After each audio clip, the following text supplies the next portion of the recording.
4.29 재보선의 압승으로 순풍을 타던 새누리당 김무성 대표 위기를 맞았다 이런 분석이 나오고 있습니다. 당청 관계 앞으로 어디로 향할지 한번 알아보도록 하겠습니다. 자, 먼저 새누리당 비공개 회의에서 어제 의원총회 또 최고위원회에서 거부를 당했습니다. 사실상 거부를 당한 데에서 김무성 대표가 이런 속내를 얘기를 했다고 합니다. 한번 그래픽 보면서 김무성 대표가 어떤 심정인지 한번 살펴보도록 하죠. 자, 청와대를 향해서 이런 얘기를 했습니다. 이번 협상 과정 다 중간중간 설명을 듣고 다 알고 있었으면서 갑자기 협상 완료를 하고 나니까 왜 이렇게 됐느냐.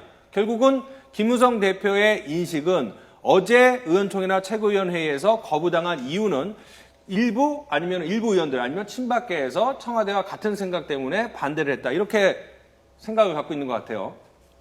일단 김무성 대표가 지금 그래픽상에 아닌 표현도 했었죠. 네. 협상이라는 것은 일단 최선을 다해서 한다. 그래도 안 되면 차선을 선택한다. 그래도 안 되면 차선을 선택하는 게 협상인데 이 부분을 좀 네. 알아주지 않아서 좀 섭섭하다 이런 뉘앙스로 이야기를 했거든요. 네. 그래서 섭섭한 정도가 아니라 어제 그 언주가 너무너무 강했는데요. 네. 그러니까 그 전에 이제 월권이라는 비판이 있었고 그 전에 그렇죠. 조윤선 정무수석이 그 참여하는 과정에서 간섭하지 말라라는 얘기가 나왔다라는 얘기들까지 돌았는데요.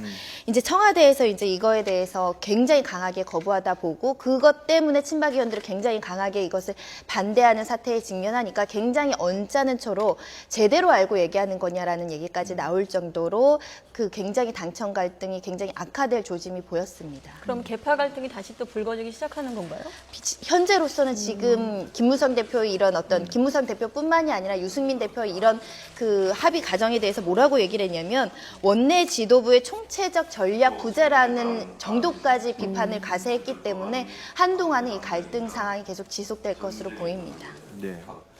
자, 어제 최고위원회의에서 어떤 이야기가 왔는지 김태호 최고위원의 발언도 한번 유심히 보면 될 것 같은데 김태호 최고위원의 발언 준비되어 있으면 지금 한번 들어보도록 하겠습니다. 자, 이게 이제 4.29 재보궐선거에서 압승을 거두니까 김태호 최고위원이 김무성 대표의 공이다 이래서 이제 업어주지 않았습니까? 실제 내용은 기득권을 그대로 유지시키고 일단은 저렇게 좋은 상황에서 그 업어주다가 그래서 금방 지금 며칠 만에 온수라는 이야기를 듣고 있는 것입니다. 저는 계약이다. 결과는 나라 망치는 쪽으로 방향이 가고 있다.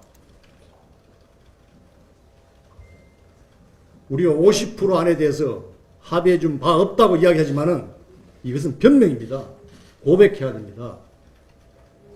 자, 일주일 전에 4.29 재보궐선거 승리 이끌었다고 김무성 대표 업어주던 김태호 최고위원 또 어제 엄청나게 강하게 비판을 했습니다. 예. 일단 계약이라는 표현이 나오고 사과해야 된다는 얘기까지 나왔으니까 더군다나 모든 직까지 걸겠다는 얘기까지 함으로써 전에 아마 2014년 10월, 11월 경에도 사퇴한다는 어떤 내용을 꺼냈다가 다시 이제 좀 명분 없이 철회하신 부분들이 있는데 이번에도 마찬가지로 그 직을 걸고 내가 이것을 철회시키겠다라고 강한 언조로 비판을 했습니다. 이에 대해서 김무성 대표는 제대로 알고 얘기하라는 식으로 굉장히 강하게 불쾌감을 표시하기도 했습니다.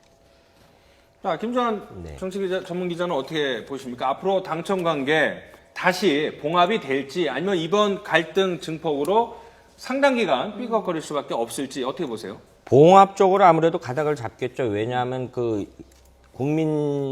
공무원연금 개혁안을 통과시켜야 되는 막중한 숙제도 남겨놓고 있기 때문에 이런 작은 부분 가지고 저는 삐덕거린다고 보지는 않습니다. 왜냐하면 김무성 대표 스스로가 정치 경험이 굉장히 많고 어제 유승민 원내대표도 이야기를 했고 어떤 당내 의견을 좀 조정을 해야 되겠죠. 물론 이제 야당도 좀 이야기를 해야 될 텐데 어제 야당 내부도 사실은 며칠 전에 문재인 대표가 이 50% 명기 부분은 내가 책임지고 하겠다라고 했는데 어떤 스탠스를 보면 어제 오후 일과에 봐서 문재인 대표도 스스로 이렇게 좀 뒤로 한 발 빼는 모습을 보였거든요. 그래서 여야 모두 이걸 물론 이 협상이라는 것은 어느 한쪽만 문제가 있다고 보지는 않습니다. 그럴 때 여야 모두 어떤 전략 부재라든가 그래서 어떤 무책임의 정치를 보여준 하루였나 이렇게 생각합니다.